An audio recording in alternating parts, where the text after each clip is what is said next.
There was a player so terrifying that quarterbacks would literally check where he was before every single snap.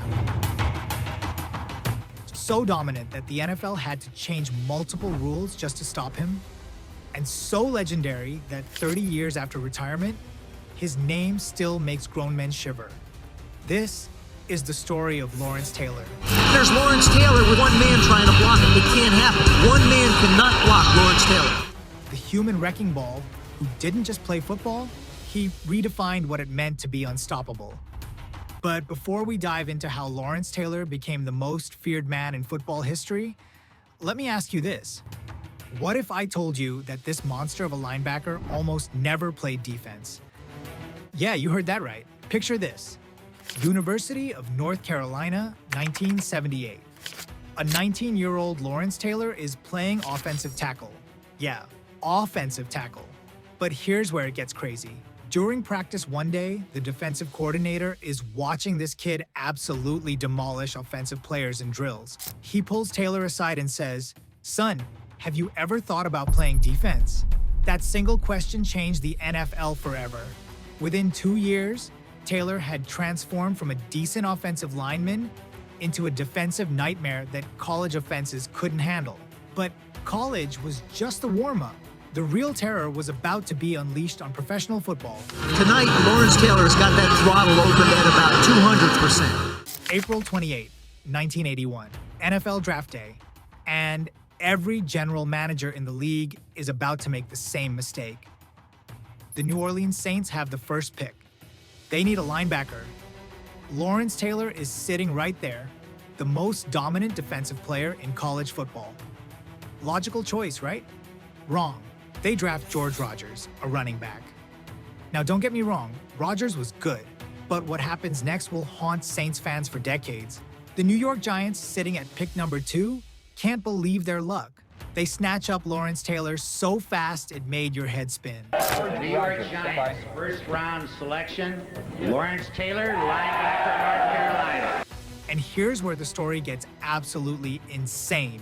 Most rookies take months, sometimes years, to adjust to the NFL. Taylor, this maniac, shows up to his first practice and starts running through NFL veterans like they were traffic cones. Veterans are looking at each other like, who is this kid? Coaches are frantically rewriting their entire defensive playbook, and quarterbacks around the league. They're about to learn what real fear feels like. September 6, 1981, Giants versus Eagles, Lawrence Taylor's first NFL game, and Philadelphia has no idea what's about to hit them. Third quarter, Eagles are driving. Ron Jaworski drops back to pass, scanning the field, looking confident. Then he sees something that makes his blood run cold. Lawrence Taylor, all 237 pounds of pure muscle and rage, is coming around the edge like a freight train with a personal vendetta. Boom! Jaworski hits the ground so hard the stadium shakes. But here's the crazy part. Taylor isn't celebrating. He's not showboating. He just gets up, walks back to the huddle, and gives this look that says, that's just the beginning. By the end of that rookie season, Taylor had completely revolutionized the linebacker position. 9.5 sacks, 133 tackles, and the Defensive Rookie of the Year award. But more importantly, he had planted a seed of fear in every offensive coordinator's mind. 1986. The year Lawrence Taylor didn't just play football, he became football's ultimate predator. First and 10 Eagles. Jaworski looks right, now looks left, is sacked by Lawrence Taylor. But wait, before we get into the insanity of Taylor's peak, I need you to do something for me.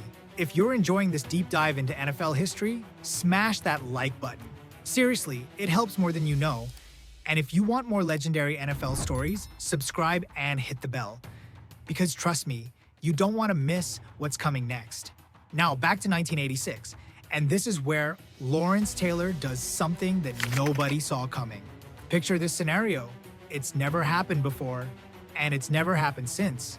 A defensive player wins the NFL Most Valuable Player award. Not just Defensive Player of the Year, the overall MVP of the entire league. Think about that for a second. In a league dominated by quarterbacks and running backs, the media and coaches looked at Lawrence Taylor and said, This man is more valuable than every offensive superstar in football. Jaworski looking. Lawrence Taylor. And the numbers? Absolutely ridiculous. 20.5 sacks. And remember, they only started officially tracking sacks in 1982. 105 tackles. But those numbers don't tell the real story. The real story is what Taylor did to opposing teams' minds. Offensive coordinators would spend entire weeks, not days, weeks, trying to figure out how to neutralize one player. Teams started keeping extra blockers in. They changed their snap counts. Some quarterbacks would literally audible out of plays just because they saw Taylor moving around before the snap. But here's the beautiful irony. The more they tried to stop Taylor, the more dangerous he became. Double team him? Fine, someone else gets free. Try to run away from him? He's fast enough to chase you down from behind. Lawrence Taylor had turned football into a psychological warfare game, and he was winning every single battle. But there's one game, one specific moment, that shows you just how terrifying Lawrence Taylor really was. And honestly, it's hard to watch even today. November 18th, 1985, Giants versus Washington, Monday Night Football, the entire country is watching. Washington's quarterback, Joe Theismann, is having a Pro Bowl season. He's confident, he's experienced, he's seen everything the NFL can throw at him, or so he thinks. Second quarter, Washington is driving. Theismann takes the snap, drops back, scans the field. Everything looks normal, everything looks safe. Then Lawrence Taylor does what Lawrence Taylor does.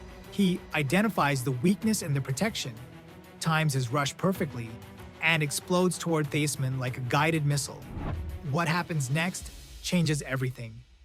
The tackle is so violent, so devastating, that it ends Joe Theismann's career instantly.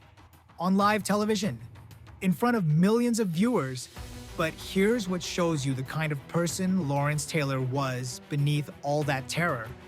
He immediately signals for medical help. He knows instantly that something is seriously wrong.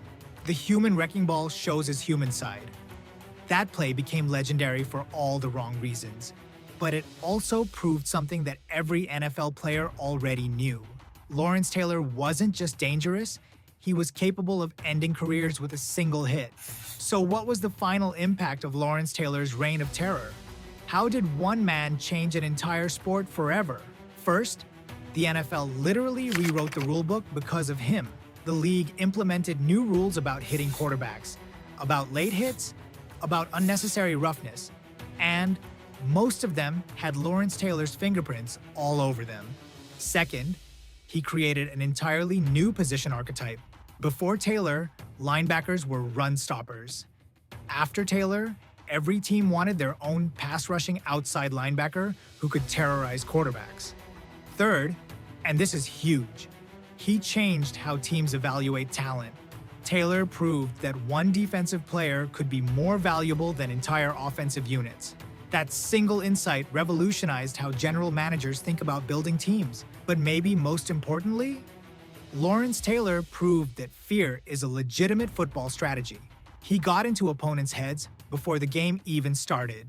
That psychological dominance became part of his legend.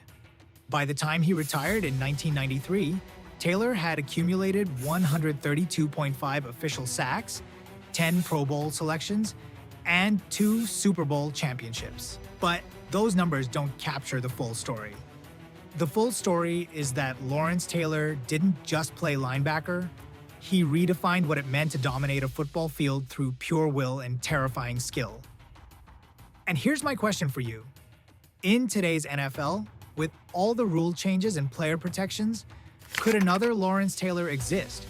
Could someone terrorize the league the way LT did in the 80s and 90s?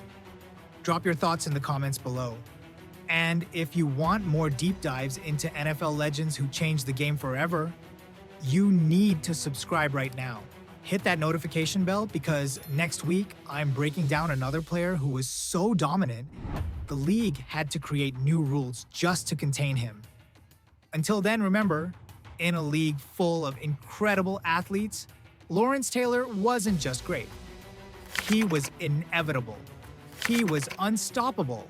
He was the human wrecking ball who proved that sometimes fear is the most powerful weapon of all. I'll see you in the next one. Keep grinding.